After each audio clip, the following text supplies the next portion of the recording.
ఎవడే ఈడు బర్రెకు తక్కువ పందికి ఎక్కువ అన్నట్టు అంత గిట్లున్నాడు.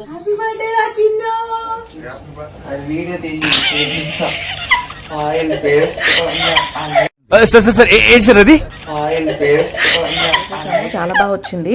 ఒక క్యాండిల్ లైట్ థీమ్ తో వచ్చింది అనమాట. చిన్న రియాక్షన్ చూద్దాం. Solar happy birthday solar. అరే డెకరేషన్ చేసిన ఎక్స్ప్రెషన్ ఏదిరా? ఒరే బుర్ర తక్కువ ఎదవా, ఎప్పుడైనా స్కూల్కి వెళ్ళావా? అడి సిగ్గు. ఏమిటి సిగ్గుపడుతున్నారా? చిచ్చి, మీరు సిగ్గుపడకండి, చచ్చిపోవాలి. Happy birthday Chinnu, happy birthday solar.